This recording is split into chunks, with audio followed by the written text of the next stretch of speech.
Então, uma boa tarde a todas e todos. É uma satisfação tê-los aqui no curso sobre Sistema Interamericano de Direitos Humanos e Ministério Público, hoje com a quarta aula. Hoje nós vamos receber a doutora Ana Carolina Lopes Olsen para tratar do tema Pluralismo no Ius Constitutionale Comune na América Latina, o ICOL. A professora Ana Carolina Lopes Olsen é doutora em Direito pela Pontifícia Universidade Católica do Paraná, na linha de pesquisa Justiça, Direitos Humanos e Democracia, e foi orientado pela professora Kátia Kozik, com a co-orientação da professora Melina Fachin. Possui graduação e mestrado em Direito pela Universidade Federal do Paraná, Visiting Researcher no Instituto Max Planck, para Direito Público Comparado e Internacional de Heidelberg, professora no curso de Direito do curso universitário da Católica de Santa Catarina, unidade de Joinville, é membro do Grupo de Pesquisa Democracia, Direitos Humanos e Justiça da Pontifícia Universidade Católica do Paraná, também é membro do Grupo de Pesquisa vinculado ao Centro de Estudos da Constituição da Universidade Federal do Paraná e da Rede ICOL Brasil, uma rede formada pelo Max Planck Institute of Comparative Public Law e International Law.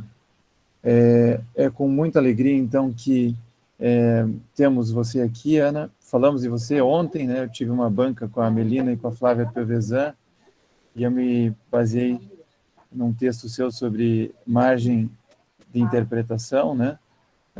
Excelente texto, um dos melhores textos sobre margem de interpretação das decisões da Corte Interamericana. Então, é uma satisfação ter podido falar de você ontem e ter você hoje aqui no nosso curso. E passar a palavra ao Rafael. O doutor Olímpio já deu a saudação inicial aqui, está nos ouvindo, mas o Rafael aqui representa o CAOP de Direitos Humanos. Boa tarde, Rafael. Boa tarde, Cambi. Boa tarde, né, professora Ana, agora oficialmente aqui, né, diante dos colegas.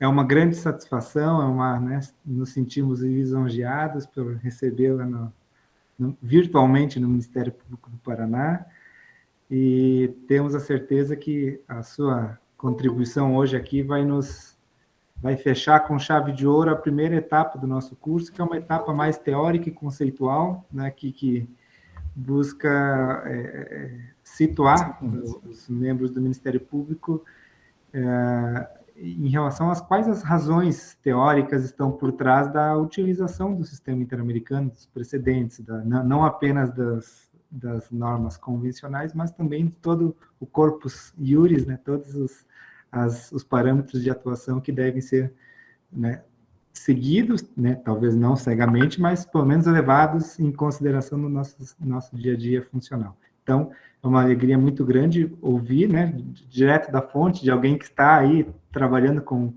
o ICAO diretamente, né, ouvir a respeito do que é o ICAO. Nós já ouvimos da professora Melina na primeira aula um pouco sobre o que é o ICAO, bastante sobre a ideia do constitucionalismo multinível. Depois, no segundo momento, ouvimos o professor André de Carvalho Ramos falando sobre, né, e criticando de maneira correta a coisa julgada, interpretada brasileira, né, ou a interpretação, né, interamericana brasileira, que deve ser evitada.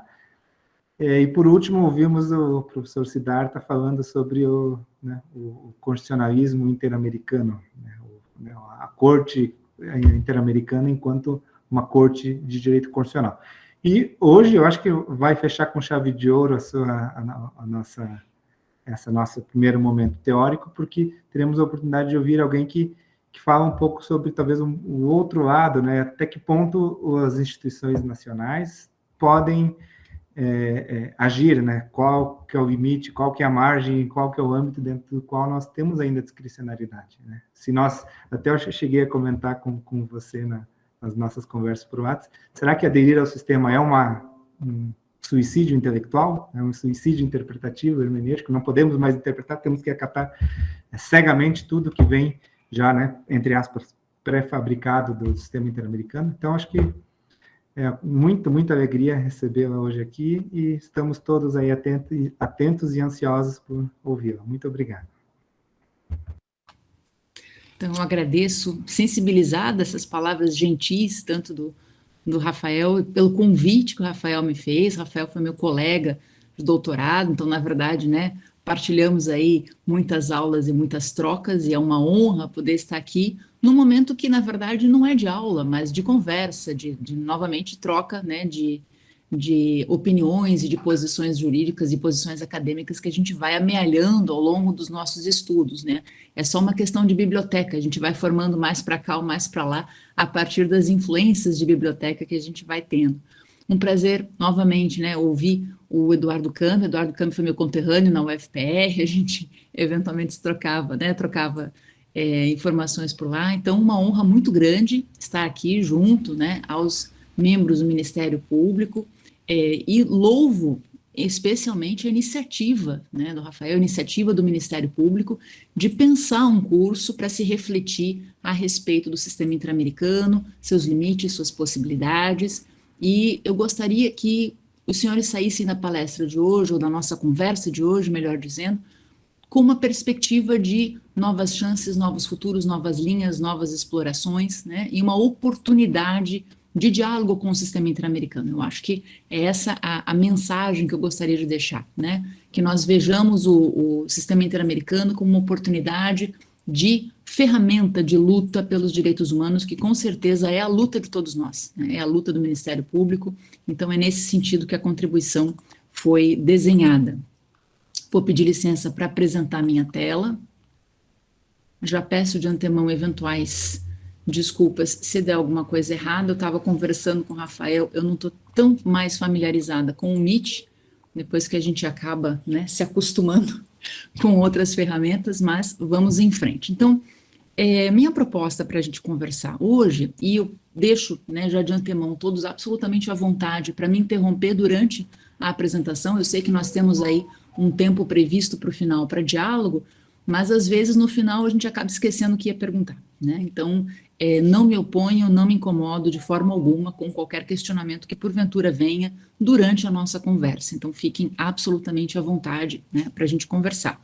O tema central é pluralismo no ius consonale comune latino-americano, que é o tema, né, que enseja a minha tese, que foi defendida agora em março do ano passado, março de 2020. Já está publicada pela Lumen Juris, se alguém porventura, né, se interessar, é um cartapachozinho assim, grandinho, mas fiquem todos à vontade.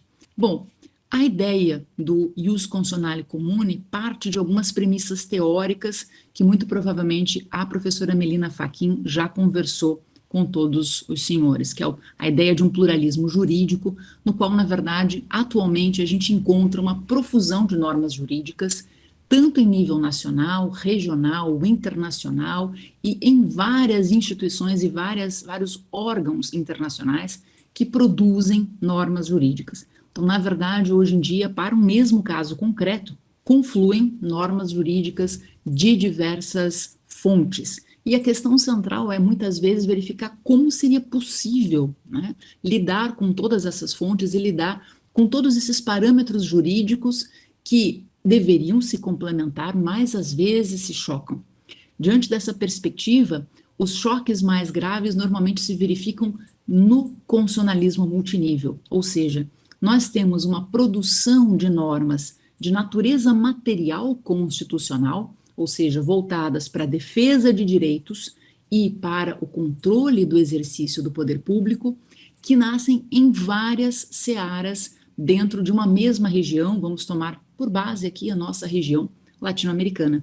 Então, a gente tem normas de direitos humanos e que regulam esses direitos humanos na esfera nacional, e dentro da esfera nacional nós temos normas de caráter municipal, estadual e mesmo federal.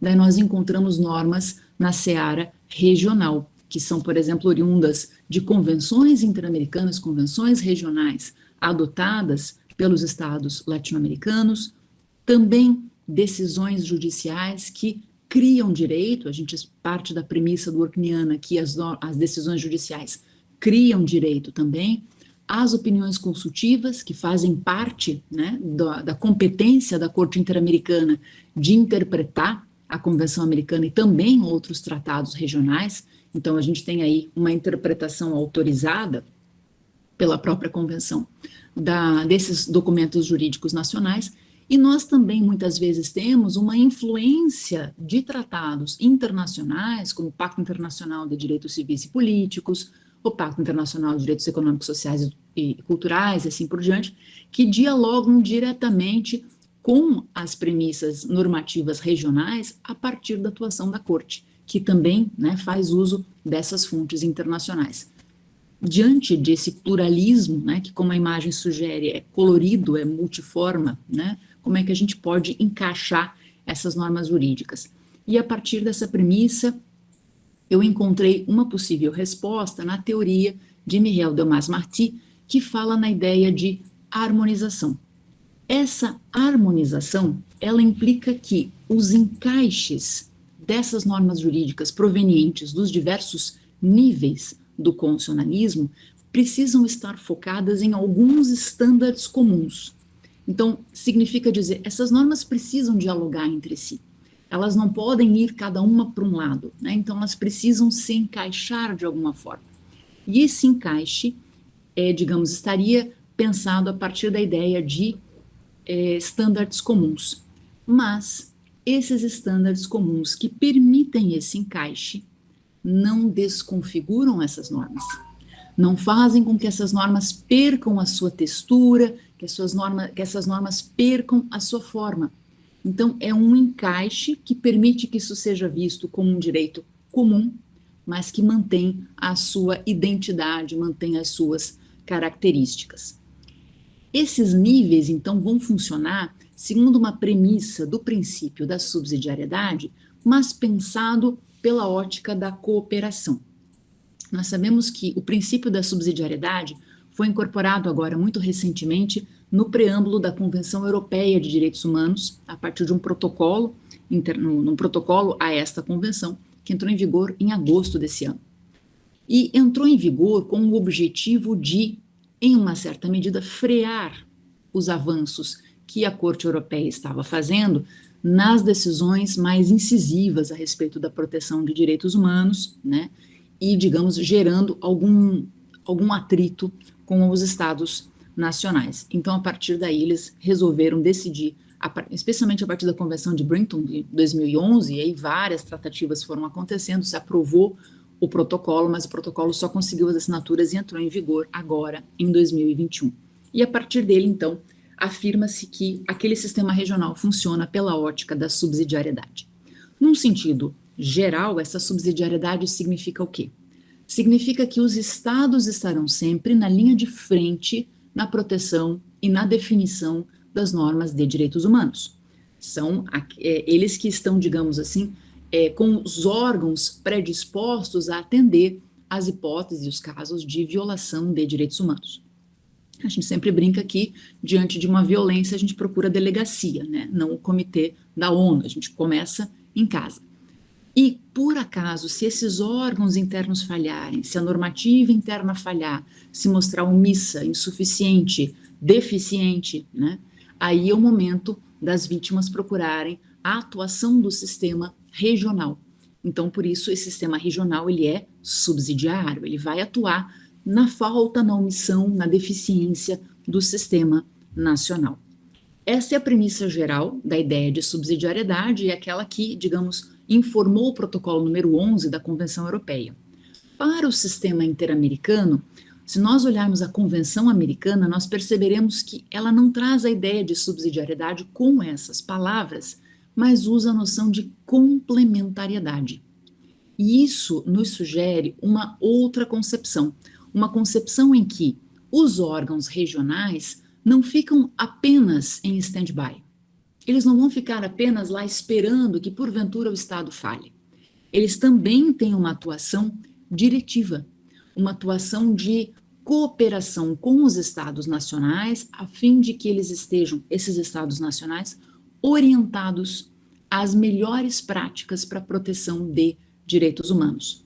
Então, com isso, nós percebemos, por exemplo, a Comissão Interamericana criando resoluções que vinculam os Estados a fim de mostrar durante a pandemia agora foram 3 resoluções, né? Quais as melhores práticas a serem adotadas pelos estados para proteger grupos vulneráveis, para proteger a população, para evitar a violação de direitos. Inclusive, essas resoluções foram objeto de fundamento de várias defensorias públicas que entraram com ações para proteger direitos de encarcerados e assim por diante durante a pandemia. Então, percebam, não foi uma hipótese de violação, foi uma ação até cautelar da comissão que, diante da pandemia de Covid-19, já elaborou, digamos, resoluções, reunindo quais são os estándares que nós temos, quais são as colinhas, né, que nós temos aqui no nosso sistema que podem orientar como os estados devem agir, deixando, lógico, espaço de discricionariedade para os estados escolherem os seus melhores caminhos, mas apontando, né, assinando sinais de alerta, cuidado, aqui é perigoso, aqui pode haver violação de direitos humanos.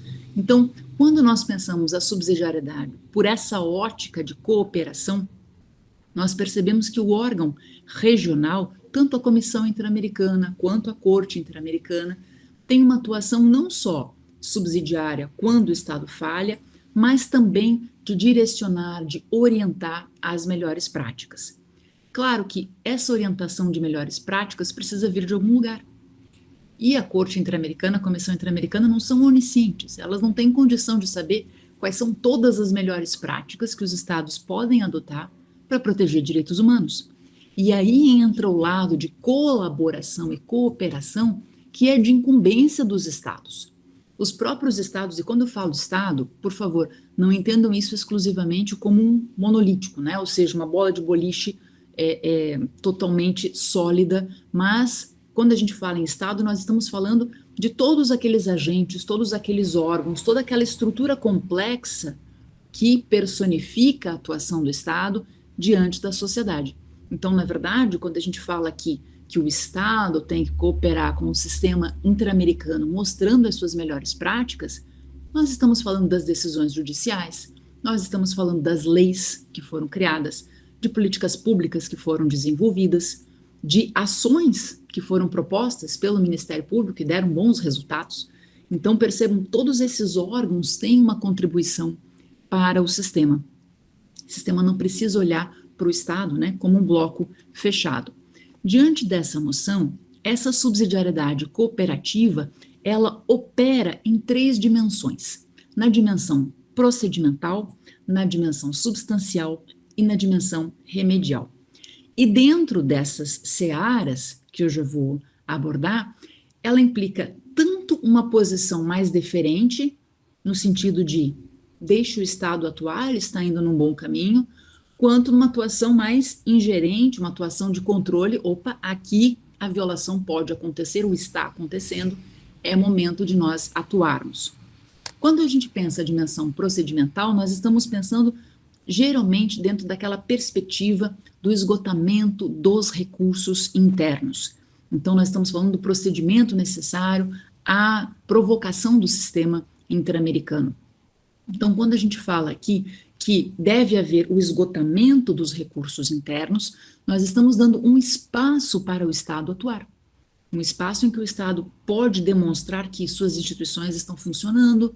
Nós temos Ministério Público, Defensoria Pública, advogados que estão provocando o judiciário é responsivo, está aplicando as normas de direitos humanos, as coisas estão funcionando. Então, esse esgotamento acontece na esfera da dimensão procedimental, e aqui a subsidiariedade tem um espaço, né, para mostrar que o Estado pode atuar. Agora, por outro lado, não é qualquer procedimento, né? Nós precisamos de um procedimento que observe devido processo legal, contraditório, ampla defesa. Nós precisamos verificar se existem recursos disponíveis para a população, se existe acesso ao judiciário para essa população, para que ela de fato possa fazer esse esgotamento. Então aqui a gente tem uma dimensão de controle mesmo na esfera procedimental, certo? Quando nós olhamos para a dimensão substancial, nós estamos nos referindo mais propriamente à definição do alcance das normas de direitos humanos. E aqui, a perspectiva de deferência vai implicar uma autorização para que os estados assumam o controle da definição das normas de direitos humanos. Não numa definição lógico, contrária ao seu próprio espírito ou à sua literalidade, mas de uma definição que possa apontar caminhos. Qual é o alcance da liberdade de expressão? Qual é o alcance do direito ao voto, das liberdades políticas? Nós podemos restringir liberdades políticas?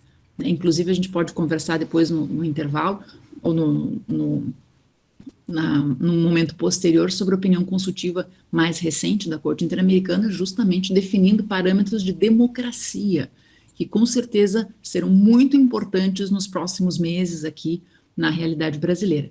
Então, aqui, na dimensão substancial, nós estamos falando de conteúdo, realmente, de definição dos direitos humanos. Quando nós pensamos na esfera de deferência, muitas vezes a gente faz referência à margem nacional de apreciação, que é a margem que nasceu no sistema europeu, e nós conversaremos sobre ela daqui a pouco.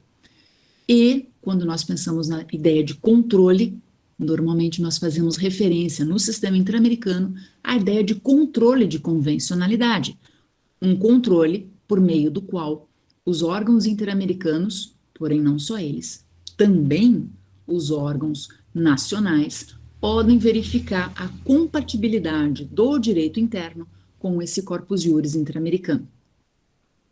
Por fim, a dimensão remedial diz respeito ao momento em que já se verificou se houve uma violação de direitos humanos. E diante dessa violação, num procedimento que corre tanto primeiramente perante a Comissão Interamericana, para gerar um relatório de mérito, ou depois, se não houver uma cooperação, né, uma compliance por parte do Estado.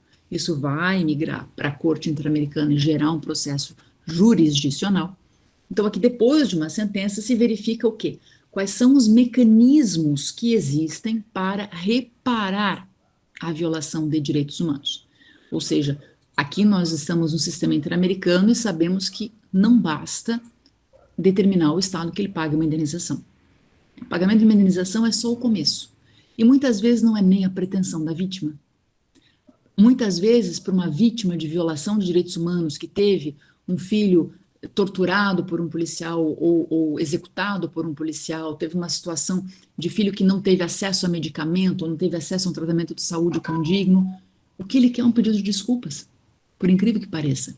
A vítima quer ter voz, ela quer ser ouvida, ela quer que um agente estatal ouça, reconheça o erro e que adote medidas para evitar que isso continue acontecendo. Então não basta um pagamento de indenização aqui. Então a dimensão remedial vai verificar o seguinte: o que o Estado está promovendo para solucionar essa violação de direitos humanos? Se existem mecanismos internos que procuram atuar na estrutura que gera a violação, tudo bem, vamos ver qual é o caminho que o Estado está adotando. Muitas vezes o Estado não adota mecanismos suficientes. Muitas vezes ele sequer faz o mínimo, que é perseguir, né, processualmente os agentes que violaram os direitos humanos. A gente aqui tem todo um embate no Brasil relacionado ao problema da prescrição, por exemplo. Né? Agora acabou de passar, se eu não me engano, acho que foi pelo Superior Tribunal de Justiça, o caso envolvendo as pessoas acusadas pela violação dos direitos no caso do Favela Nova Brasília. E eles foram todos inocentados, algumas hipóteses por prescrição, em outras por falta de provas. Pois é, mas falta de provas, quando no processo que aconteceu perante a Corte Interamericana, ficou escancarado que a própria polícia prejudicou o processo de colheita de provas. Então, não é de uma ironia triste nós afirmarmos que agora eles estão inocentados por falta de provas? Então, aqui a gente verifica que o sistema nacional simplesmente não funcionou nesse caso. Né? Então, a dimensão remedial, ela só justifica um espaço de deferência se o Estado efetivamente adota medidas concretas, eficientes, eficazes, né, para a proteção dos direitos humanos, para remediar os direitos humanos que foram violados. É nesse contexto de um constitucionalismo multinível, com várias normas que precisam se encaixar, dentro de uma ótica de subsidiariedade, que promove a cooperação, que deve promover a cooperação entre Estados e os órgãos interamericanos, que apresenta-se a ideia do ius constitutionale comune na América Latina. E o que seria esse ius constitutionale comune? De início, o nome causa uma certa estranheza, isso muitas vezes ocorre, mas latim? Né? De onde veio isso?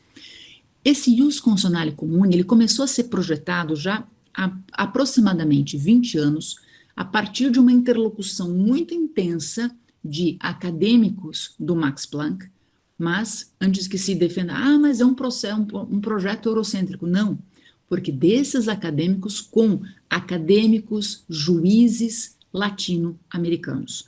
E dele participaram mexicanos, argentinos, brasileiros, equatorianos, colombianos. A partir dessas mesas de diálogo se verificou que o sistema interamericano era um terreno fértil para se pensar um direito comum interamericano, um direito constitucional comum e constitucional em razão dessa matriz voltada para a proteção dos direitos humanos, da democracia e do Estado de Direito, que pudesse, digamos, representar um alicerce para a defesa desses direitos nos Estados.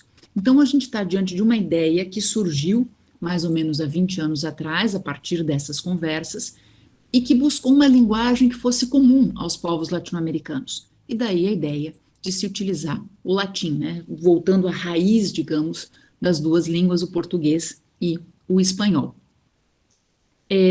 Quando se pensa esse ICAO, ele pode assumir, na verdade, três feições. Ele, na verdade, ele tem três caras que se complementam integralmente. Primeiramente, quando a gente pensa o ICAO, ele é um conjunto de normas que parte da Convenção Americana de Direitos Humanos, então ele é uma proposta dogmática nesse sentido. Ele é também um projeto normativo, um projeto que estabelece objetivos concretos a serem atingidos, e aqui os objetivos estão focados basicamente no combate à exclusão e à desigualdade. Então esse é o vetor material, então tem uma direção material que orienta esse conjunto de normas, e mais que isso, a prática dessas normas. A prática dessas normas deve caminhar para esse vetor de combate à exclusão e de combate à desigualdade. E é também um projeto acadêmico, né? Aqui no Brasil nós temos a Rede ICAO Brasil, que é um projeto que congrega várias pessoas que pensam a respeito das dificuldades e dos desafios para a implementação de direitos humanos na América Latina e no Brasil, com o objetivo de fazer o quê? Criar argumentos, criar ferramentas, criar mecanismos que potencializem a defesa e a proteção desses direitos humanos, certo? Então, quando a gente pensa no ICAO, né, e aqui até a forma como a gente fala a abreviação gera múltiplos acentos, né, desde ICAO, ICAO, ICAO, todos corretos, né? Nós estamos falando de uma expressão latina muito nova para nós. Eu costumo falar ICAO, mas estamos todos abertos aqui a novas formas de mencionar isso. Então, o ICAO, como conjunto de normas, né, parte da ideia de que o corpus juris interamericano, como eu coloco, né, para os senhores ali, ele congrega a Convenção Americana sobre Direitos Humanos, como documento, digamos, a partir do qual os demais se interligam, às convenções regionais de direitos humanos, às constituições nacionais, especialmente em razão das cláusulas de abertura que essas constituições geraram. Então, aqui eu preciso lembrar que, quando nós pensamos em constituições latino-americanas, lógico, a gente lembra que a gente tem mais de 200 anos de constitucionalismo, né? Roberto Gargarella já se debruçou sobre essa história constitucional brasileira há alguns anos, né? No livro sobre a Casa de Máquinas da Constituição. Então, nós temos muitas constituições, mas especialmente no final do século passado, né, e começo desse século, a ebulição constitucional latino-americana teve uma característica muito própria, uma característica de emancipação e de combate aos anos de autoritarismo e aos anos de privação que muitas sociedades haviam sofrido. Então, nós sofremos uma onda, digamos assim, de regimes autoritários e também passamos por uma onda, né, de liberação. E nessa onda de liberação, esses projetos constitucionais, com características diferentes, né, por exemplo, se nós pensarmos no projeto constitucional da Bolívia, que reconhece um Estado plurinacional, Então, nós temos constituições com propostas mais ou menos diferentes, mas elementos comuns muito claros. E dentre esses elementos comuns, um compromisso claro com direitos humanos, né, fundamentais na sua estrutura, e uma abertura para o plano internacional, no caso, para o plano regional interamericano. No Brasil, a gente tem essa abertura, originalmente no parágrafo 2º do artigo 5º da Constituição, que inclusive é de redação do próprio Antônio Augusto Cansado Trindade, na época partícipe do processo constituinte. Então, a gente tem uma abertura que diz que aquele rol de direitos fundamentais enunciado no artigo 5º não exclui outros provenientes de tratados dos quais o Brasil seja parte. Então, estava dada a abertura, né? Sempre houve uma discussão entre doutrina e o Supremo Tribunal Federal, especialmente na década de 90, a respeito do status dessas normas. A gente sabe que isso se consolidou depois do julgamento em 2008, que foi tratar da prisão depositária infiel, né? Então, nós passamos pela emenda constitucional número 45, que inseriu o parágrafo 3º, criando um critério formal de incorporação desses tratados. Se eles forem incorporados por critério de emenda, beleza, é norma constitucional. Lindo, maravilhoso, né? Só que a gente esquece todos os tratados internacionais que haviam sido firmados até então. Faz o que com eles? Põe em que gaveta, né? E daí o Gilmar Mendes veio com aquela gaveta linda, que é a gaveta da supralegalidade, com a qual nós convivemos até hoje. Na época, isso em 2008, essa proposta da supralegalidade, ela era proveniente da Alemanha e também do México. Só que o México, em 2011, reformou a Constituição, inclusive depois de um precedente jurisdicional no qual ele foi condenado, que foi o caso Radilha Pacheco. Reformou a Constituição para reconhecer o status constitucional dos tratados regionais de direitos humanos. A gente ainda está esperando essa oportunidade, né? Então, o fato é que a gente está numa situação em que tivemos avanços. Conversava com o Rafael antes de nós começarmos justamente sobre a Convenção de Combate ao Racismo, que foi ratificada pelo Brasil esse ano. Eu acho que se a gente tem que sair de 2021 com uma notícia boa, além do fato de eventualmente nós termos conseguido ser vacinados e não, né, sucumbimos graças à Covid, é o fato dessa convenção ter sido ratificada no Brasil. Então, o fato é que essa abertura das constituições é o que permite que elas se interliguem, que elas se conectem com esse corpus iuris interamericano.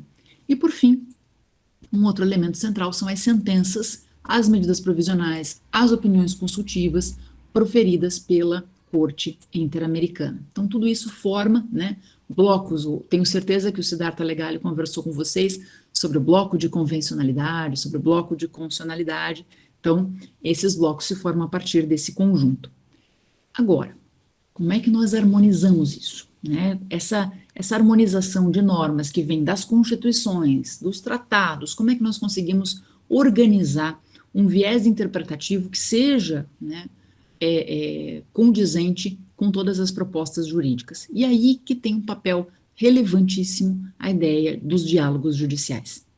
Os diálogos judiciais, o que eles significam? Eles significam interações argumentativas que acontecem entre as cortes, normalmente as cortes constitucionais, as cortes que têm, né, a posição mais elevada dentro de um sistema jurídico, e as cortes regionais. Mas não só. Os diálogos podem acontecer também entre cortes constitucionais e outras cortes constitucionais, uma corte constitucional aqui e outra da Colômbia, a sala constitucional da Venezuela, a corte constitucional da Argentina, também são diálogos judiciais. Também acontece um diálogo judicial entre a Corte Interamericana e a Corte Europeia de Direitos Humanos. Então, existem trocas argumentativas entre essas cortes sobre a interpretação de direitos humanos. E o que tem de particular nesses diálogos judiciais aqui no projeto latino-americano do ICAO? Esses diálogos visam a construção de um direito comum. E esse é o principal ponto que difere a perspectiva dos diálogos judiciais com o uso do direito comparado, por exemplo. O direito comparado, ele é uma ferramenta dos diálogos. Só que ele é uma técnica de aplicação do direito, uma técnica até de hermenêutica, em que se verifica como que uma determinada instituição, um instituto, uma categoria é aplicado num determinado ambiente jurídico, e se verifica a possibilidade de transplantar ou de aprender algo, né, com essa categoria para que solucione um caso no plano interno. Só que isso geralmente é pontual. O uso do direito comparado, ele é pontual. Quando nós falamos em diálogos judiciais, no sistema interamericano, nós estamos falando de um compromisso que os órgãos jurisdicionais brasileiros assumiram, e assumiram por serem órgãos do Brasil, que reconhece a Convenção Americana de Direitos Humanos, de dialogar com a produção jurídica da Corte Interamericana. Então, aqui, esse diálogo é um diálogo que visa, né, construir esses estándares comuns para que o direito que vá dar respostas para violações seja, digamos, um direito harmonizado. Cuidado, não é um direito único, não é um direito homogêneo, mas é um direito harmônico, um direito que não guerreia entre si, né? Mas que, eventualmente, como eu falava para vocês, mantém particularidades. Então, esses diálogos, eles devem ser, vamos colocar assim na esfera jurídica do dever ser, devem ser uma constante das cortes nacionais com a Corte Interamericana, e não são exclusivamente da Corte Nacional observando o que a Corte Regional determina, mas também o contrário. Góngora Meira, quando vai tratar dos diálogos judiciais, ele percebe que eles não são só top-down, ou seja, da Corte Interamericana, né, um vertical da Corte Interamericana para a Corte Nacional, mas eles também podem ser bottom-up, eles também podem ser de baixo para cima, ou seja, também as cortes nacionais podem produzir entendimentos a respeito de direitos humanos que podem ser aprendidos pelos juízes interamericanos e eventualmente aplicados até a outros casos e aplicado a outros estados. Um exemplo que eu posso citar é a concepção que foi desenvolvida na Colômbia, por exemplo, a respeito da consulta das populações indígenas em casos de grandes empreendimentos que podem gerar dano, podem prejudicar o uso da terra indígena. Normalmente a gente tinha a concepção de consulta prévia. E a Corte Constitucional colombiana percebeu que não basta consulta prévia. Essa consulta tem que ser prévia, informada, democrática, numa língua acessível para aquela população, de forma que ela possa compreender o real impacto para a sua terra, mas deve também acontecer durante o empreendimento, depois do empreendimento. Então, esse diálogo, né, de consulta das populações afetadas por um empreendimento com os empreendedores e com o Estado como garante dos direitos humanos, não se esgota no momento prévio, mas deve percorrer todo o processo, né, em que os direitos podem eventualmente estar em risco. Essa ideia foi levada para a Corte Interamericana e aplicada em vários precedentes interamericanos envolvendo populações indígenas. Então, também vem de baixo, também não necessariamente precisa vir de cima. Dentro dessa perspectiva... Posso fazer uma intervenção rapidinho? Claro. Uma observação, até uma brincadeira e depois uma pergunta. Eu acho que é importante a gente levar em consideração que essa harmonização não é a harmonização facial, que deixa todo mundo com a mesma cara, que acaba estandartizado. Tem que ser uma harmonização plural. Mas, tirando a brincadeira, eu tenho uma dúvida, assim, que lendo a respeito do ICAO e dos diálogos, da necessidade de a gente, né, habitar em redes dialogais, hierárquicas e tal. Então, e fazendo essa diferença entre esse direito, né, comum e o direito estrangeiro, né, o uso da mera jurisprudência estrangeira, então, seria possível, a partir dessas ideias dos diálogos, a gente utilizar diretamente, sem essa intermediação da corte, precedentes judiciais mais protetivos de cortes constitucionais latino-americanas? Não sei se... No sentido de usar, por exemplo, na redação de uma ação civil pública, um precedente de... Isso, por exemplo, esse caso colombiano, antes de ter sido acolhido, ter sido observado pela Corte Interamericana, seria possível a gente já ter, né, a partir de todo esse conceito dialógico, a gente já ter se valido, emprestado as razões de decidir dessa... Sem dúvida, sem dúvida. Eu entendo que isso é absolutamente possível, mas nós estaríamos aqui mais na seara do uso do direito comparado mesmo, né? Porque, segundo, e aqui sendo sendo rigorosa com a definição de diálogos judiciais que foi construída ao longo da doutrina e do uso judicial. Normalmente, quando a gente fala em diálogo judicial, nós estaríamos falando do diálogo entre as cortes que tem essa última palavra. A grande questão é que, para que uma corte possa se pronunciar sobre isso, alguém precisa levar essa temática. Então, é absolutamente necessário, claro, que numa ação civil pública, numa ação qualquer, em qualquer petição, os profissionais levem esses precedentes interamericanos para que o judiciário brasileiro possa maturar essa ideia e possa trabalhar essa ideia. Então, lógico, é do conhecimento que a gente deve difundir, né? E, infelizmente, os nossos cursos de direito trabalham muito pouco essa interação com outros estados. A gente está sempre muito centrado na produção normativa doméstica, mas essas soluções, no que elas são trazidas, elas podem sim comunicar argumentos para a corte, para que ela se manifeste num determinado momento. A Flávia Piovesan tem uma frase muito famosa, né, e que eu acho que se aplica a várias dimensões do uso do direito.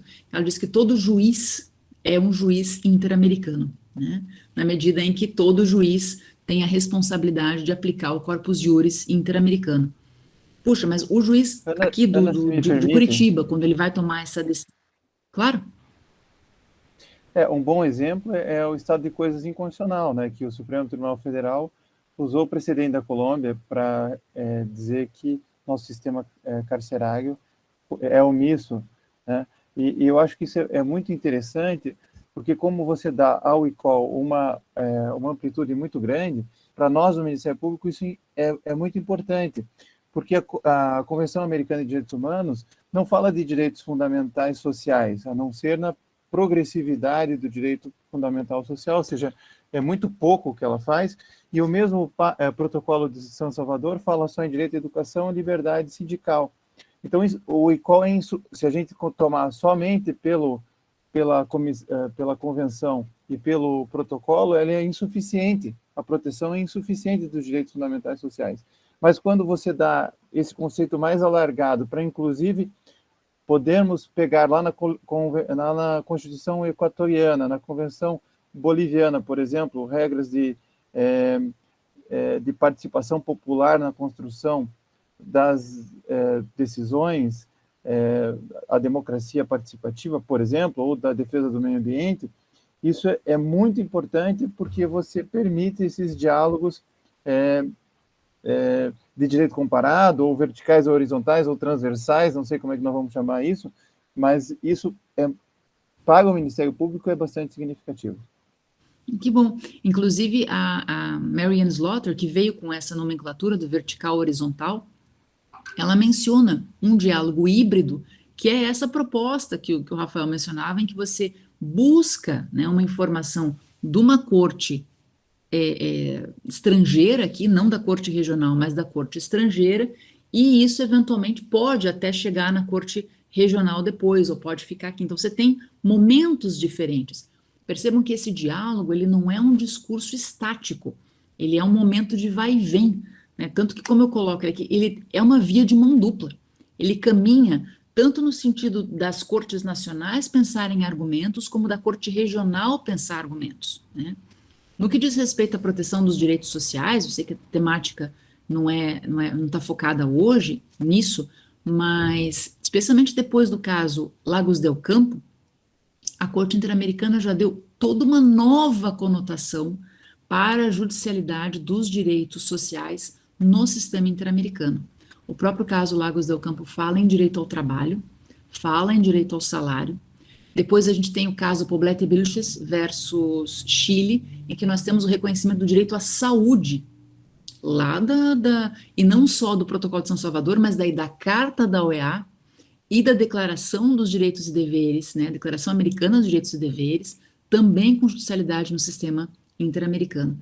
Então, existe uma resistência dentro da corte, são dois juízes que não compreendem essa abertura, que na verdade é uma interpretação evolutiva da Convenção Americana, né, feita especialmente pelo Eduardo McGregor e pela Elizabeth Odile.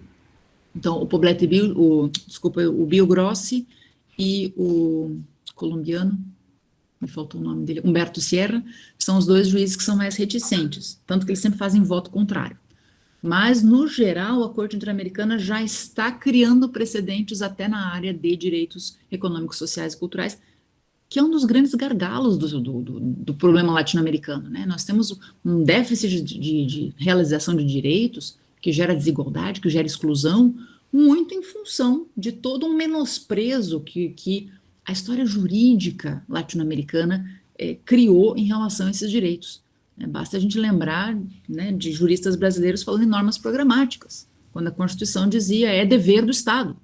É dever, mas mais ou menos. Então tem toda uma cultura jurídica que a gente precisa vencer, e já ouso dizer que o sistema interamericano tem ajudado com algumas respostas.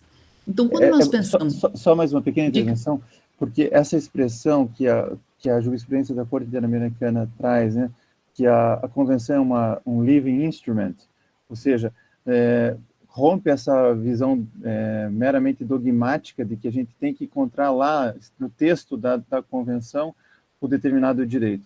Então, eu concordo plenamente com essa visão, e essa expressão living instrument me parece que é pertinente para a gente expandir a visão dos direitos humanos.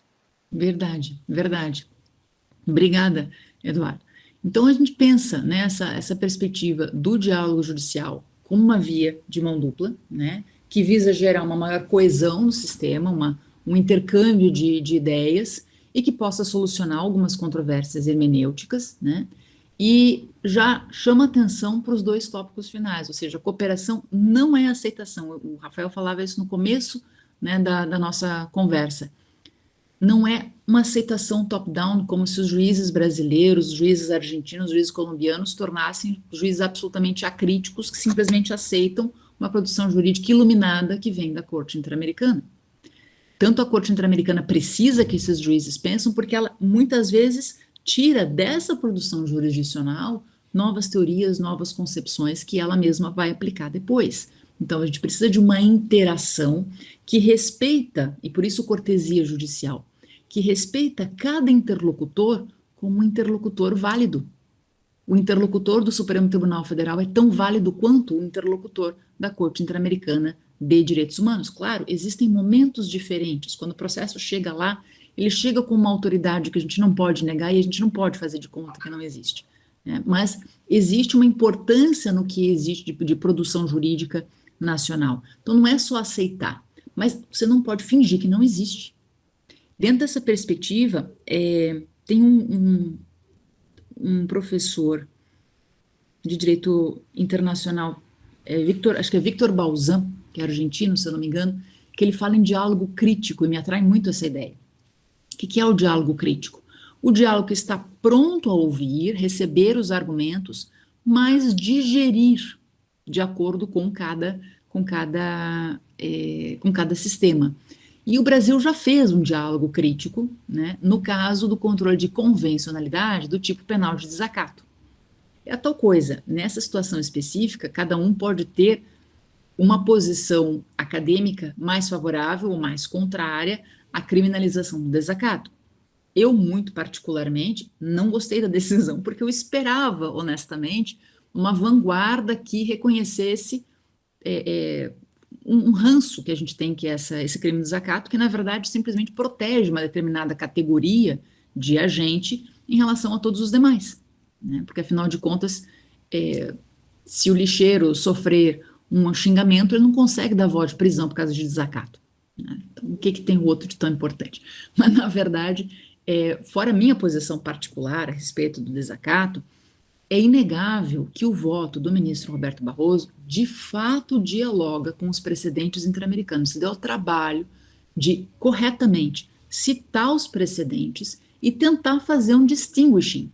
A gente pode não concordar criticamente com o resultado desse distinguishing, mas que ele foi feito, foi feito.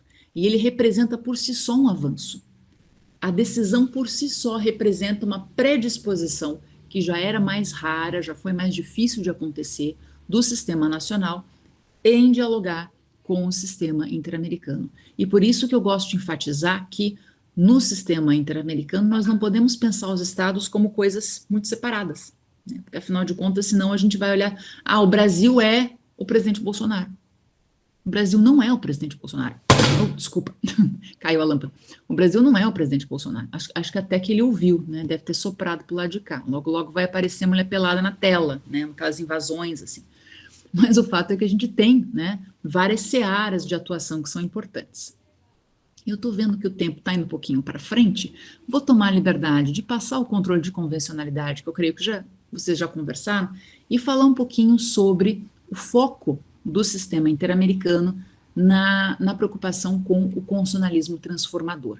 Ou seja, eu falava para vocês que ele é um projeto normativo que visa fazer o quê? Ele visa mudar as condições que existem na realidade e que geram essa exclusão, que geram essa desigualdade. Então, a definição do constitucionalismo transformador partiu de um paper criado por Karl Clare em 1996, quando ele foi analisar o nascimento da Constituição na África do Sul, né? E lá a África do Sul passava justamente por essa transição do regime do apartheid para um regime democrático. Então, este constitucionalismo transformador, ele é, na verdade, um movimento constitucional que visa a longo prazo, e notadamente pela atuação jurisdicional, destravar os mecanismos que acabam gerando, né, estruturalmente, violação de direitos humanos. Então, inclusive, um dos artigos que está sugerido para a leitura, né, de vocês é um em que eu trabalho esse constitucionalismo transformador na perspectiva do racismo. Como é que o Supremo Tribunal Federal pode fazer uso dessa ferramenta do constitucionalismo transformador para verificar que, de repente, a violência policial que acontece nas comunidades mais pobres representa uma espécie de segregação racial, né, de uma violência até de necropolítica que acaba selecionando uma determinada categoria de pessoas, um grupo de pessoas, para lhes atribuir um tratamento mais cruel, mais incisivo, mais violento e até de aniquilação, segundo o Silvio de Almeida. Então percebam que esse constitucionalismo transformador, ele é uma ferramenta, né, que coloca um foco institucional, ele não é uma ferramenta revolucionária, ela é uma ferramenta que conta com a institucionalidade, que conta com os atores jurídicos para potencializar a transformação do direito. Então isso implica até uma certa postura política no sentido de verificar quais são os valores que a nossa Constituição traz. Puxa, se está lá no preâmbulo, sociedade justa, igualitária, livre, sem preconceitos, esse é o vetor. E esse é o vetor a ser potencializado. Não é o da sociedade judaico-cristã, né? Esse não é o vetor a ser potencializado. Então, quando a gente pensa numa perspectiva transformadora do constitucional, não é criar do zero, né, uma solução jurídica, é verificar os compromissos que a própria Constituição nos traz e, por extensão, os compromissos que a Convenção Americana nos traz e os documentos internacionais nos trazem para institucionalmente verificar quais são as melhores formas de realizar esses compromissos, ou seja, de transformar essas estruturas geradoras de desigualdade. E, para tanto, os senhores sabem muito melhor do que eu, o litígio estrutural pode ser uma ferramenta muito importante. Em vez de nós trabalharmos exclusivamente uma situação de uma ou outra coletividade, pensar em ações coletivas que gerem reflexos para um número maior de vítimas e que possam tocar estruturas e impedir que as situações de violação continuem acontecendo. Então, quando a gente fala em litígio estrutural, as demandas em que o juiz assume uma função, né, de, digamos assim, coordenador das partes envolvidas para chegar a soluções, para reestruturar as organizações e eliminar ameaças e violações a direitos humanos, nós também precisamos que esses atores que sentam à mesa estejam dispostos a dialogar, estejam dispostos a encontrar soluções. Não adianta nada a gente ter um juiz que pretende montar um litígio estrutural quando as partes envolvidas não querem dialogar. em grande medida, o que a gente está vendo na DPF 709, dos povos indígenas, em que a gente tem o relator, o ministro Roberto Barroso, montando um litígio estrutural e o governo boicotando esse litígio estrutural a cada momento, porque ele não apresenta os relatórios, ele não apresenta projeto de ação, ele não faz nada. Então, é difícil que o litígio estrutural funcione só pelo juiz, mas o juiz tem uma autoridade inegável e ele tem, digamos, o poder da caneta da mão de determinar que as coisas aconteçam. O melhor seria um juiz catalisador, né? Ou seja, um juiz que conduz as partes para o processo de construção deliberativa da resposta, a partir de diálogos institucionais. Mas, às vezes, a gente precisa de um juiz diretor mesmo, né? E a Corte Interamericana, muitas vezes, atua nessa seara. Ela não só coloca as partes para conversar, ela diz, ó, deu ruim aqui, então a melhor solução, pelo que nós temos visto, é essa, e é essa solução que vocês vão fazer funcionar. E daí a parte de catalisar soluções acaba acontecendo num segundo momento, que é o momento de cumprimento das sentenças, em que se vai verificar as melhores formas de implementar a decisão e solucionar as violações de direitos humanos, né? Então, se nós aplicarmos essa noção para a atuação da Corte Interamericana, nós verificamos que a Corte é um juiz diretor no momento da instrução processual e da criação da sentença, e catalisador no momento do cumprimento, né? Daí ele tenta ligar todas as partes envolvidas. Mas esse projeto transformador, eu reforço, inclusive fazendo uso de um texto do Jorge Ernesto Roa Roa, que inclusive vai ser traduzido para o Brasil agora recentemente, que é sobre o papel do juiz constitucional no constitucionalismo transformador. A gente está traduzindo esse texto e vai ser publicado muito em breve. Esse projeto transformador não pode depender exclusivamente do juiz. Ele depende de todo um conjunto de atores, né, e organizações não governamentais também, e associações civis também, que se comprometam com esse projeto, né? E esse projeto começa onde? Começa em lugares como o de hoje, numa conversa, né, numa tarde chuvosa de quinta-feira, em que a gente começa a discutir possibilidade de uma atuação voltada para essa transformação. Começa em sala de aula, começa em curso, começa em ações que vão sendo movidas e vão levando essa temática, né, para os juízes. Pergunta ao Rafael muito educadamente se eu tenho mais 5 minutos. Tem? Então tá. Não, fique à vontade, Ana. A gente começou 20 para as 6, eu quero saber se eu posso resgatar aqueles 5, 7 minutinhos ali. Então tá. Para poder falar um pouquinho sobre ICAO e pluralismo, né? E aqui a imagem também é sugestiva, né?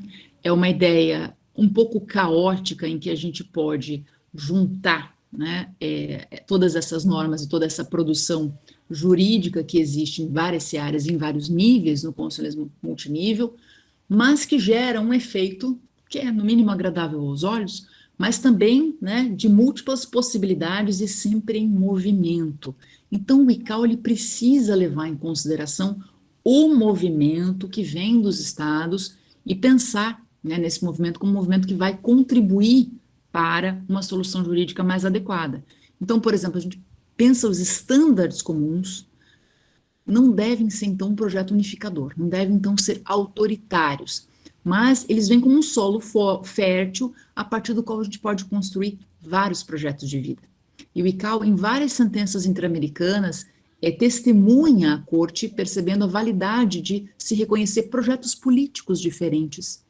É só a gente comparar, por exemplo, o caso Iatama versus Nicarágua e o caso Castaneda-Gutmann versus México, em que eles discutiram a questão da filiação partidária.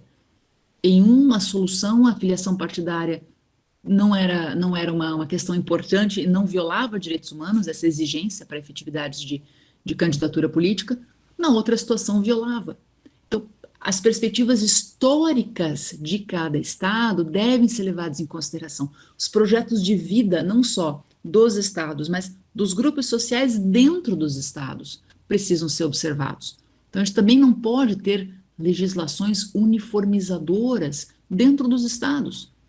De repente, a população LGBT tem um projeto de vida diferente da outra população, as populações negras querem, né, uma profusão, um espaço para manifestar sua cultura, que não é necessariamente o espaço da população branca e assim por diante, e esses espaços também precisam acontecer. Então, pluralismo não é exclusivamente um pluralismo de se reconhecer que a norma dos estados também tem um papel importante, mas perceber que essas normas dos estados também têm que ser plurais para agasalhar esses projetos de vida diferentes. A gente não pode ter um estado que passa uma régua e determinar que funciona assim e é todo mundo igual. Não é? Dentro de uma família não é todo mundo igual, né? Então a gente precisa ter essa abertura também dentro dos estados. E observando então as características, né, econômicas, políticas e culturais que cada estado acaba manifestando. E daí vem a famosa margem nacional de apreciação, né? Porque normalmente se faz referência à margem de apreciação nacional porque ela é, por excelência, o mecanismo pelo qual a Corte Europeia de Direitos Humanos fazia um processo de autocontenção.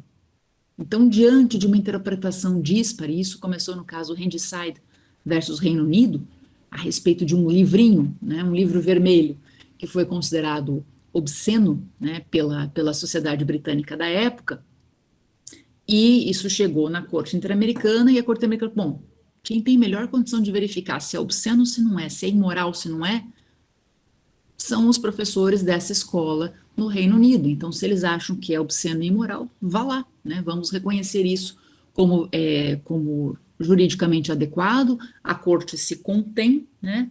E deixa uma margem para o Estado apreciar a aplicação dessa norma jurídica, né? Isso foi num primeiro momento, na década de 70, e essa margem de apreciação nacional, ela foi sofrendo todo um processo de evolução conceitual e delimitação conceitual, e atualmente agora me fugiu, o Andrew Legg percebe que essa margem de apreciação nacional, na verdade, ela é uma técnica de hermenêutica que a Corte Europeia desenvolveu lá em Estrasburgo para fazer uma certa autocontenção no sentido de usar razões de segunda ordem que autorizam ela deixar de aplicar a Convenção Americana. Então, razões de primeira ordem, digamos assim, que justificariam aplicar a Convenção Europeia, num caso, seria, puxa, é evidente a violação à liberdade de expressão nesse caso, houve uma violação à dignidade daquele grupo, assim, essa. Então, essas são as razões de primeira ordem que justificam a aplicação da norma europeia. As de segunda ordem estão colocadas nesses círculos aqui, foram desenvolvidas jurisprudencialmente. Aliás, toda a teoria da margem de apreciação nacional é jurisprudencialmente construída a partir de casos da Corte Europeia.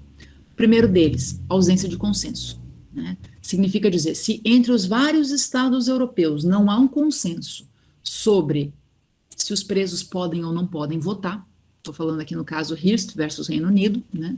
Então, melhor deixar que cada estado se resolva. Vamos dar uma margem de apreciação aos estados.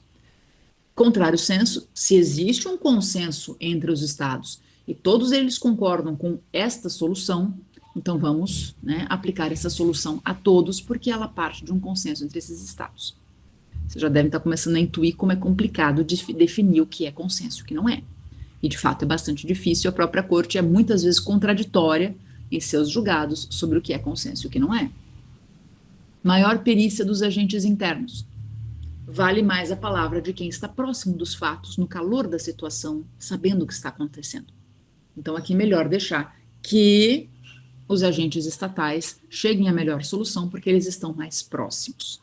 E a legitimidade democrática.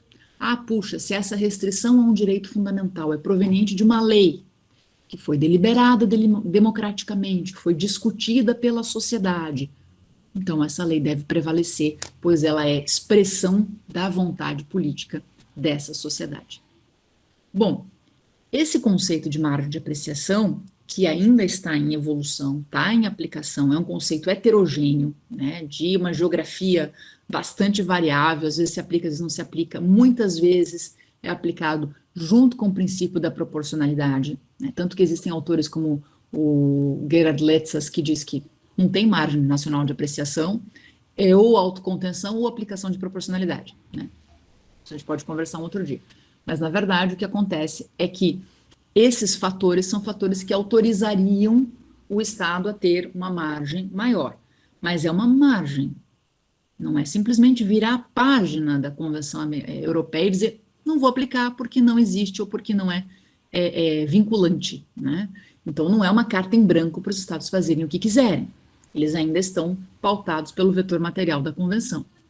Quando a gente consegue trazer isso para o ius constitucionale comune latino-americano, segundo o que eu estudei, não dá para a gente simplesmente importar a margem de apreciação nacional, né, via inclusive diálogo judicial.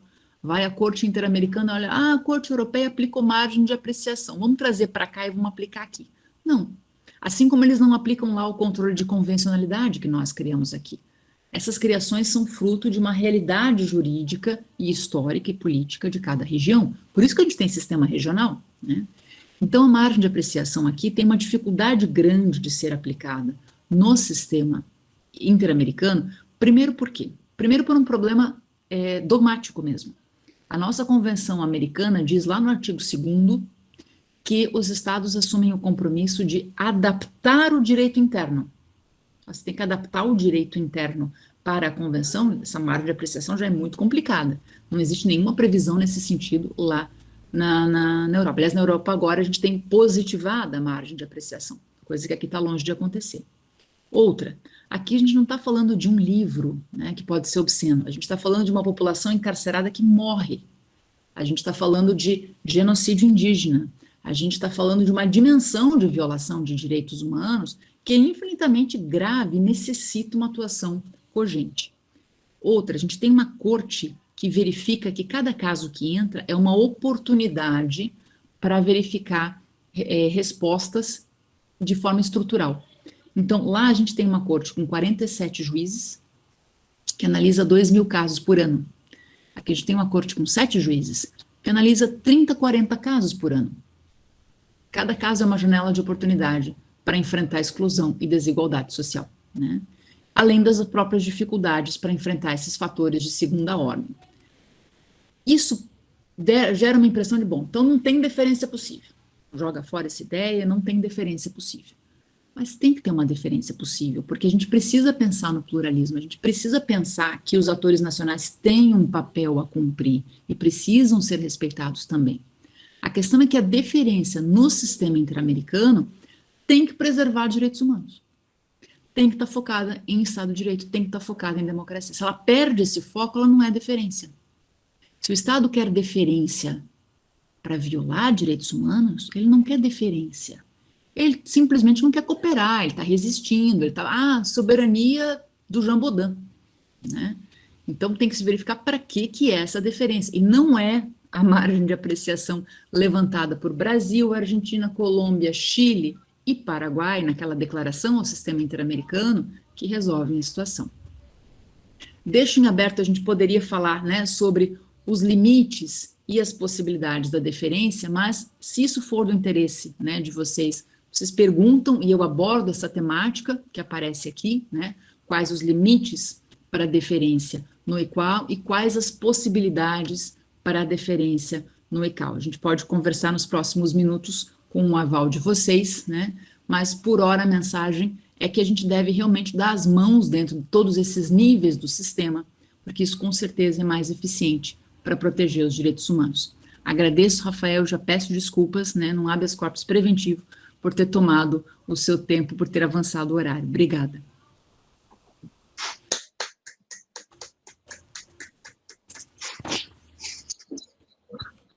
Cambi. Por favor, Aníbal, por favor. A palestra maravilhosa, né? Eu acho que todos nós saímos aqui enriquecidos, né, com o conhecimento e a forma tão clara à disposição da professora Ana.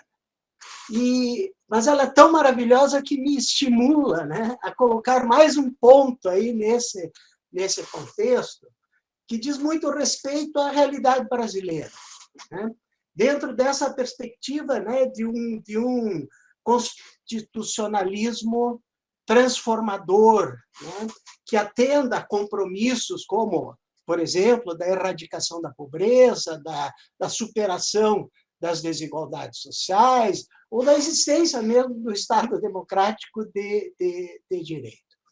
quero dizer que eu nem vou tomar como base, né, o momento atual brasileiro, que, efetivamente, né, nós vivemos um tempo de necropolítica, de desumanidade estrutural, né? Então, é muito difícil você pensar, né, num espaço de transformação da realidade social, né, de implementação de direitos humanos com o governo federal que nós temos hoje.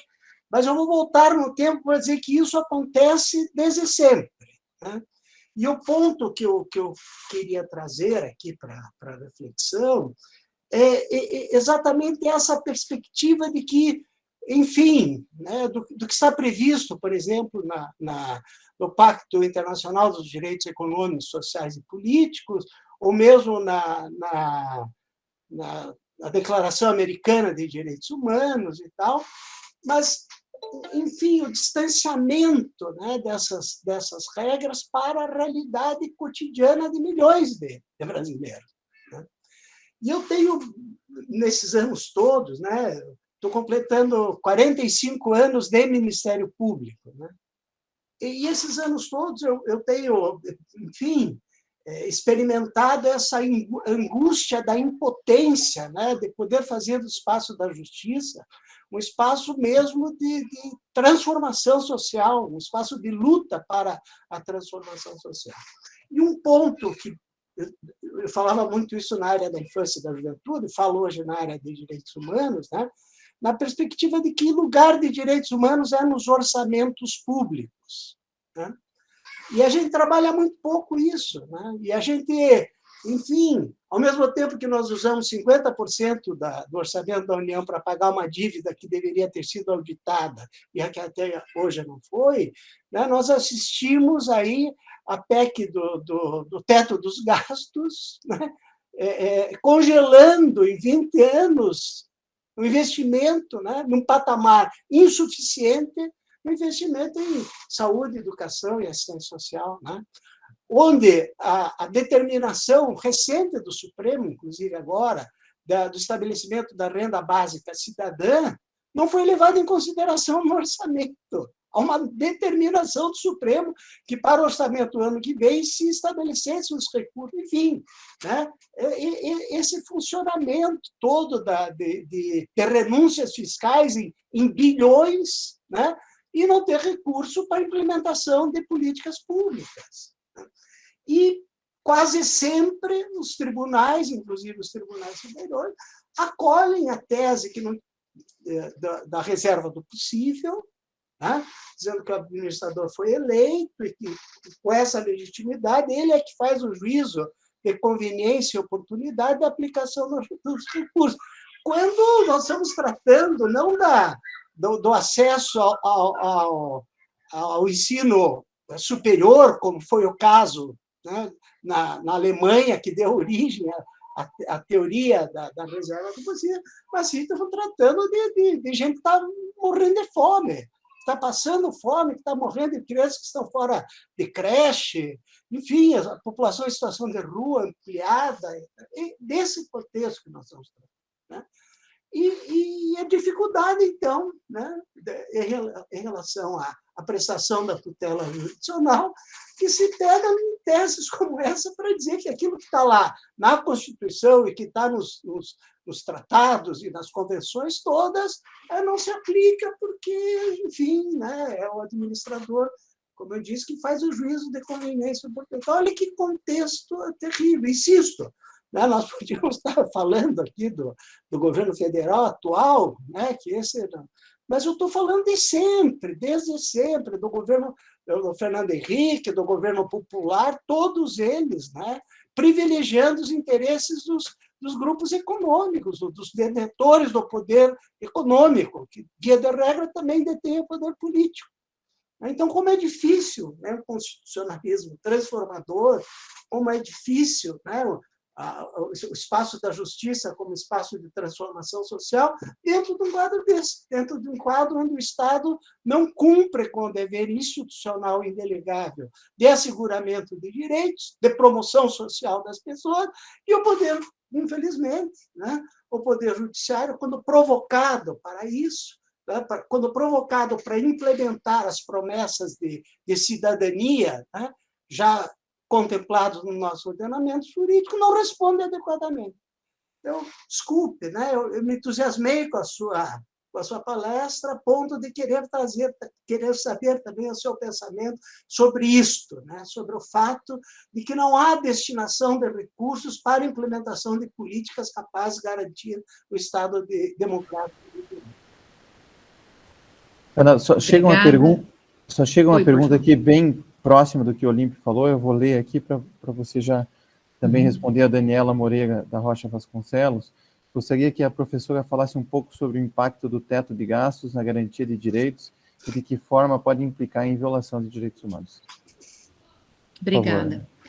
De fato, a questão da efetividade do direito, eu acho que é o problema atávico que move todo jurista que está comprometido com causas como direitos humanos, né? E a gente não se satisfaz com soluções jurídicas, mas a gente precisa que essas soluções cheguem à realidade.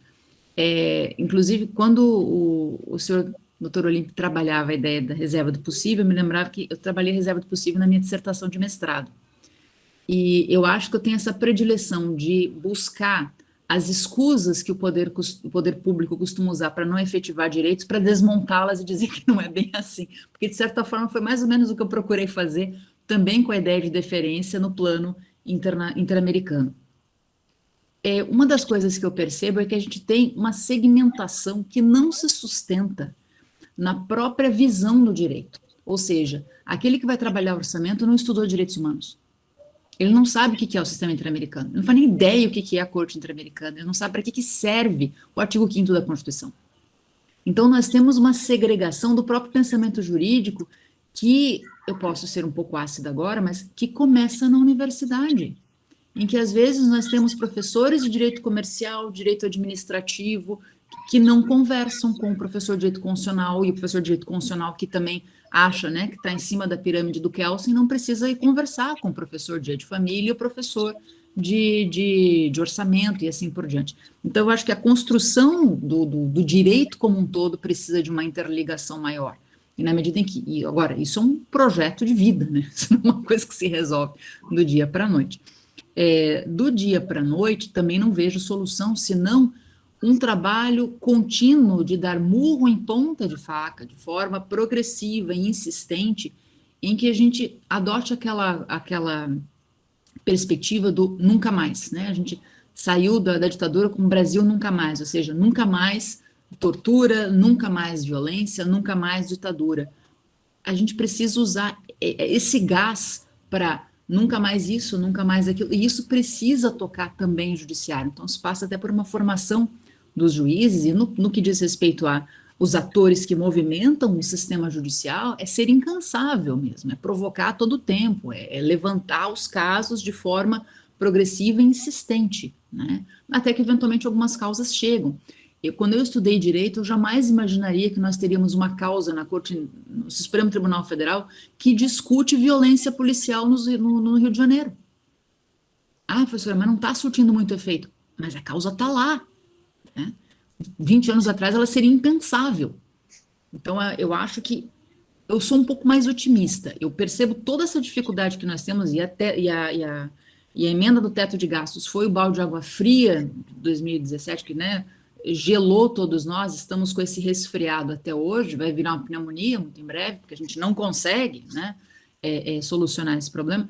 Mas eu já percebo, eu posso estar muito enganada porque essa parte do orçamento não é minha especialidade, mas o próprio governo já precisou começar a abrir brechas nesse teto de gastos para solucionar a situação da pandemia. Então, se até o governo Bolsonaro precisou abrir brecha no teto de gastos para trabalhar a pandemia, eu acho que esse teto de gastos está começando a furar, né? Não sei até que ponto ele se sustenta por muito tempo. Mas o mais importante é que, por exemplo, fórmulas fáceis como reserva do possível, ou fórmulas fáceis como margem de... que não é fácil, né? Mas que são fórmulas que a gente procura não entender o que está lá dentro, sejam usadas como uma desculpa para a não implementação de direitos humanos. É preciso verificar com um certo critério para mostrar, olha, aqui você não está querendo um espaço de discricionariedade para realizar direitos humanos de outra forma. Está querendo um espaço de discricionariedade para não realizar direitos humanos. E isso não é uma alternativa, isso não pode ser uma solução viável, né?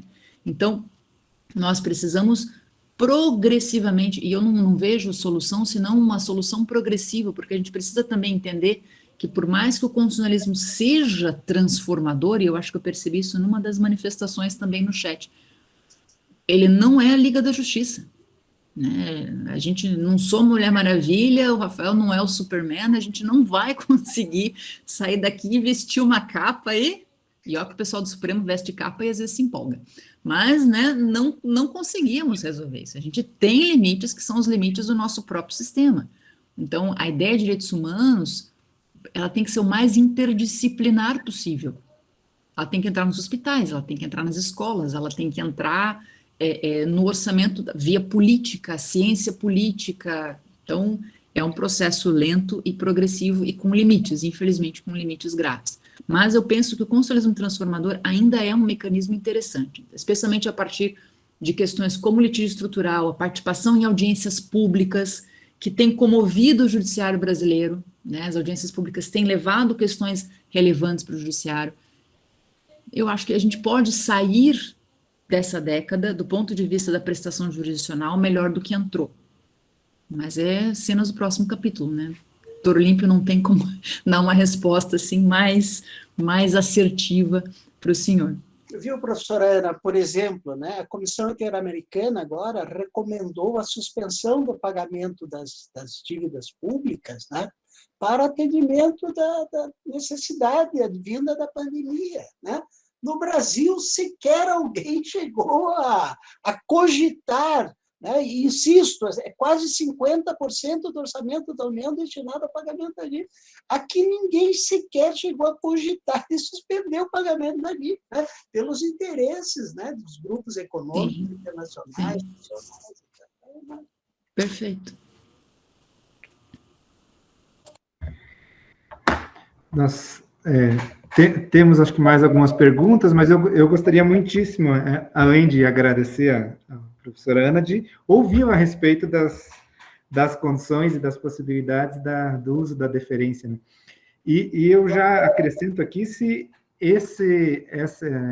né, a pergunta, junto com essa abertura, no sentido de que se essas possibilidades, essas condicionantes, passam pelo uso do princípio pro persona, se tem alguma relação entre esses dois itens. Eu não sei se nós aproveitamos para ler agora ou a professora faz essa conclusão, essa abordagem a respeito desse ponto. Como ficar mais confortável para vocês? Para mim é indiferente. Posso trabalhar o temático e abrir de novo? Acho que para concluir, né, as reflexões, acho que todos nós estávamos muito ansiosos por ouvir a respeito da deferência e depois a gente termina. Concluo. Vou tomar a liberdade de voltar lá para o slide, porque são itens que ficam mais claros se eu apresentar do que eu simplesmente mencioná-los. Eles podem ficar mais vazios aqui, né? Mas então, essa ideia dos limites, né, ou seja, como eu mencionava no slide anterior, a deferência, ela não pode ser uma carta branca para que o Estado faça o que ele quiser. Tem que ser uma autorização para que ele encontre novos rumos, novos meios para defender direitos humanos dentro do seu território a partir das características plurais desse mesmo território. A partir eu fiz um estudo na minha tese, basicamente de jurisprudência, para chegar a essas condições para deferência, porque a gente poderia fazer um estudo teórico de posições, né, teóricas a respeito, mas pela dica do próprio Armin von Bogdandy, que é um dos idealizadores do ICAO, que eu tive a honra de conversar com ele a privado, ele falou: Ana, vai nos casos, procura nos casos, os limites e as possibilidades estão nos casos. Então eu fiz uma leitura de muita jurisprudência interamericana em que havia qualquer discussão a respeito de deferência. E a Corte Interamericana usa muitas vezes de forma indiferente, margem de apreciação, margem de interpretação, margem de discricionariedade, deferência, para trabalhar o mesmo fenômeno. O que é fácil de verificar é que, em situações que nós temos graves violações de direitos humanos, ou seja, nós estamos falando de um massacre, como os massacres que aconteceram na Colômbia, no Peru, né, em razão da guerra civil, em razão do Sendero Luminoso. Não tem espaço para o Estado encontrar uma margem, digamos, para aplicar uma prescrição, para deixar de responsabilizar aqui, ou seja, para que a Convenção Americana não incida em seu bloco e não responsabilize os atores. Então, não tem muito espaço. Ataque a grupos vulneráveis, especialmente depois da opinião consultiva que trata do grupo LGBT, número 24, mas desde antes da 18 e da 5, que falam sobre a proibição de discriminação e o peso que a proibição de discriminação tem no sistema interamericano, como ius cogens, né?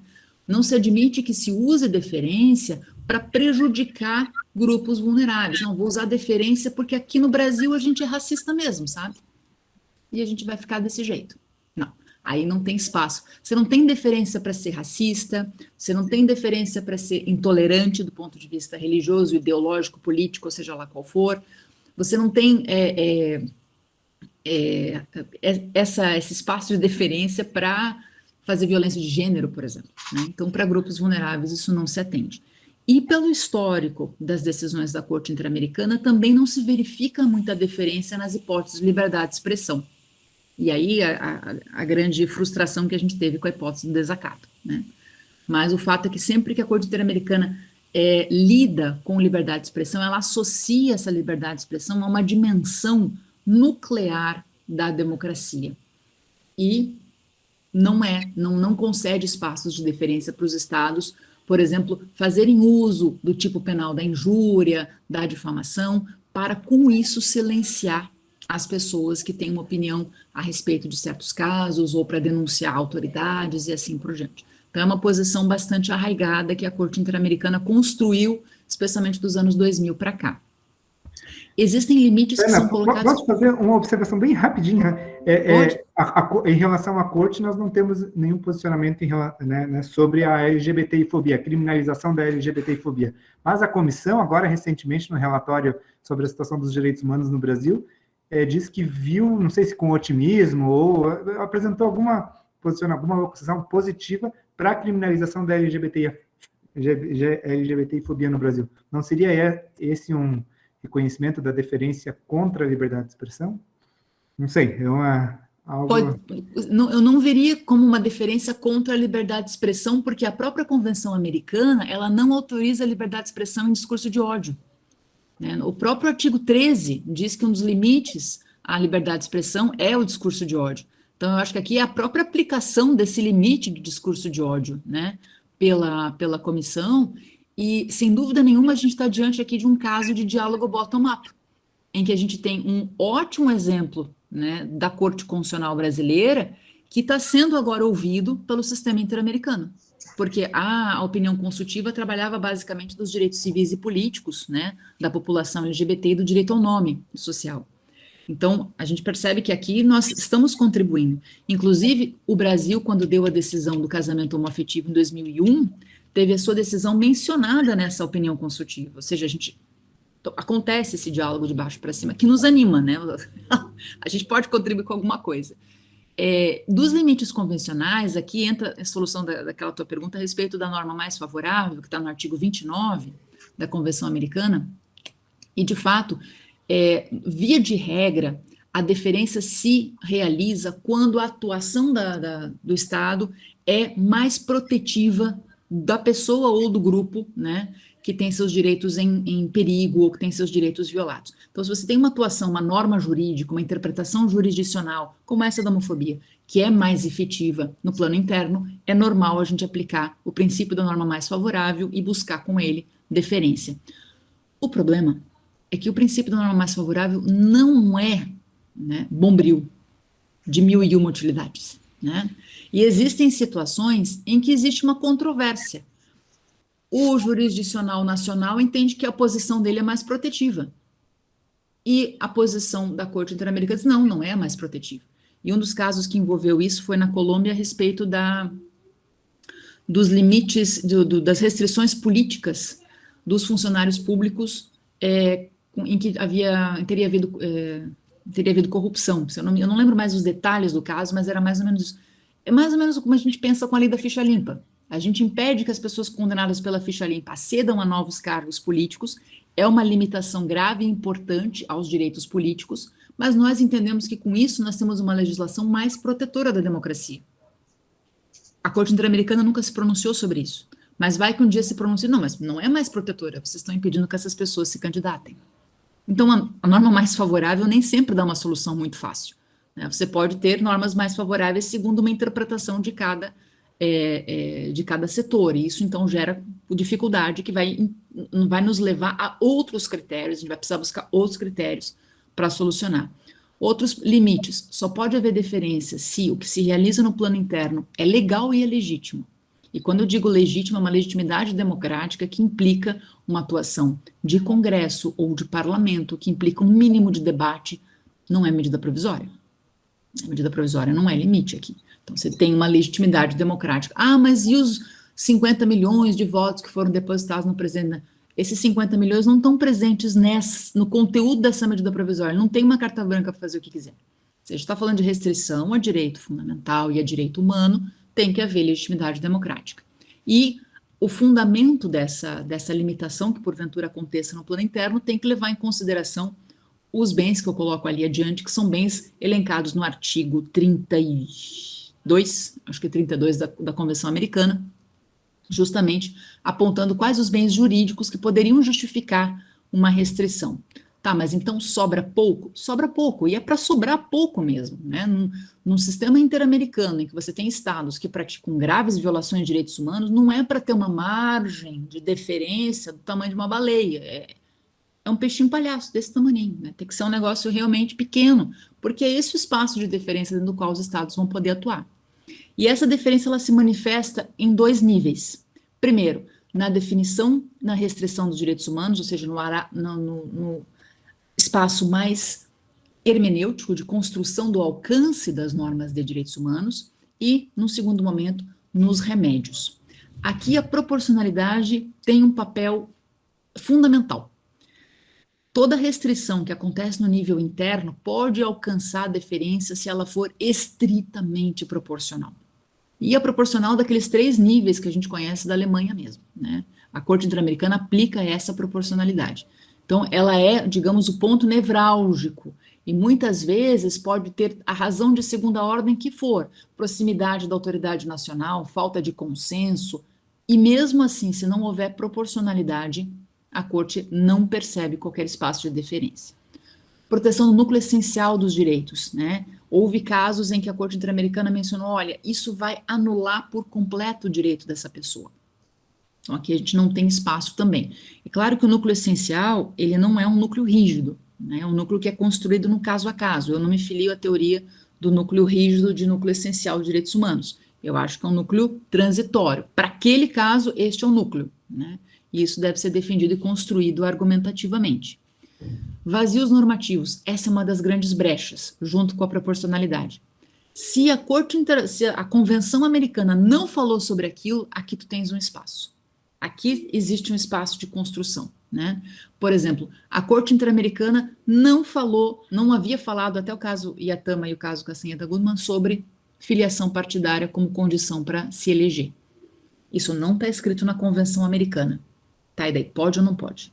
Aí os estados podem, a partir das suas, né, existências, verificar se é o caso de aplicar ou se não é o caso de aplicar filiação partidária. Mas percebam que havia um silêncio normativo, havia um vazio normativo no corpus iuris para que os estados tivessem um espaço de criatividade maior. O caso do asilo também foi assim, né? O asilo diplomático não está regulado na Convenção Americana. Então a Corte, na opinião consultiva número 25, falou, ó, tudo bem, então os estados regulam o que eles querem fazer com o asilo diplomático, mas a questão dos refugiados e o asilo político tem que conceder, é direito humano. Percebam que tem um espaço ativo. E às vezes o próprio pluralismo é importante, especialmente nos casos que envolvem populações tradicionais, populações indígenas. O sistema interamericano vai verificar, olha, aqui você tem uma norma que protege essas populações e ela protege de uma forma plural que é valiosa, né, e que merece ser observada porque o pluralismo em si é importante, né. Chama atenção para o caso Chucuru versus Brasil, em que a gente foi condenado em razão da não demarcação das terras indígenas desse povo, só que a Corte Interamericana jamais criticou o fato da Constituição brasileira não prever propriedade coletiva para a terra indígena. A gente prevê apenas o usufruto. A nossa Constituição não fala em propriedade coletiva, né? Várias decisões da Corte Interamericana já falavam em propriedade coletiva, nós não. Mas o nosso sistema normativo é insuficiente para proteger? Não, nosso sistema normativo não é, nosso sistema político é, não há vontade política nenhuma nesse sentido, mas o nosso sistema normativo é suficiente. Então, a gente não recebeu nenhuma condenação com relação a esse tópico, tá? Nos remédios, o grande ponto central é verificar se existem programas internos no Estado que visam remediar violações de direitos humanos. Tem casos famosos na Colômbia, no Peru, de leis que criaram mecanismos, né, de reparação em que as vítimas têm acesso, digamos, a instituições e podem verificar, inclusive uma negociação entre vítimas e opressores sobre a melhor forma de solucionar os casos, né? No Brasil, a gente teve um começo disso com a lei que reconheceu as vítimas da ditadura, se não me engano, na década de 90, determinando o pagamento de indenizações. É uma lei que prevê uma espécie de remédio. Ela é muito tímida, porque ela soluciona isso na base da indenização. Mas é um começo, digamos, em que a gente verifica uma predisposição nesse sentido. De qualquer forma, todo programa doméstico de remédio de direitos humanos, ele tem que ser democrático também, não pode ser imposto, né? Olha, é o seguinte, nós vamos remediar direitos humanos dessa forma. Sim, mas as populações atingidas foram ouvidas? Elas precisam ser ouvidas, porque o remédio vai tocá-las de imediato e vai solucionar o direito delas que foi violado.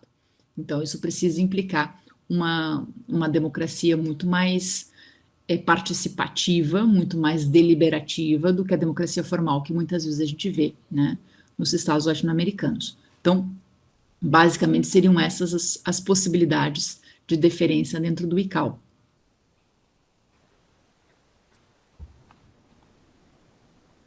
Eu não sei se tem mais alguém com... Não sei, o Cambi. De minha parte, eu estou super satisfeito. Obviamente que eu teria várias outras eu acho que reflexões a partir da rica aula da professora Ana, mas acho que... Não sei se mais alguém gostaria de pronunciar. Acho que a gente tem que marcar uma sessão só para conversa.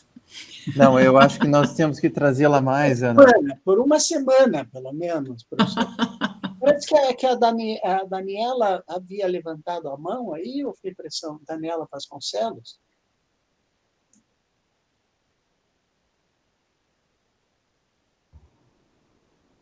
Bom, eu acho que eu fiz... O professor já respondeu. Bom, Ana, eu fico muito feliz em tê-la aqui, porque você traz um tema atualíssimo, um dos últimos temas, dos mais atuais dos direitos humanos. Você que está muito ligada ao Instituto Max Planck, que pensa esses temas de uma forma científica muito organizada, e eu estou convencido, Olímpio e Rafael, que a gente está no caminho certo, né? Que a gente tem promovido muito esse debate aqui no Ministério Público sobre o dever do controle de convencionalidade pelo Ministério Público. Eu acho que já está no momento, Olímpio e Rafael, de nós sugerirmos ao Conselho Nacional do Ministério Público que se crie um GT para se criar uma normativa para que o Ministério Público brasileiro regulamente o dever do controle de convencionalidade pelo Ministério Público. E certamente, Ana, você traz questões que potencializam a atuação do Ministério Público na defesa dos direitos humanos, ou seja, uma verdadeira ressignificação da atuação do Ministério Público. Então, eu acredito que essa aula foi pouca para que a gente pudesse exaurir temas tão complexos e tão significativos para todos nós. Então, fica o convite, Ana, para que você possa voltar mais vezes aqui à Casa do Ministério Público, porque esse diálogo para nós é muito rico e certamente eu vou rever de novo essa aula que vai ficar no nosso canal aqui da escola, porque certamente foi uma brilhante aula. Eu quero te parabenizar, vou comprar o livro, vou fazer com que o livro chegue à biblioteca do Ministério Público, porque, de fato, nós precisamos aprender mais com você. Muito obrigado por estar conosco. Nossa, muito obrigada pela gentileza, pela atenção. O convite já está aceito, né? O prazer é todo meu, né? É um prazer muito grande a gente poder dialogar e conversar, e fico realmente lisonjeada, né? Com a devolutiva. Muito obrigada. Tchau, pessoal. Então, até a próxima semana com mais uma aula do curso Sistema Interamericano de Direitos Humanos e Ministério Público. Uma boa noite a todos. Tchau, tchau.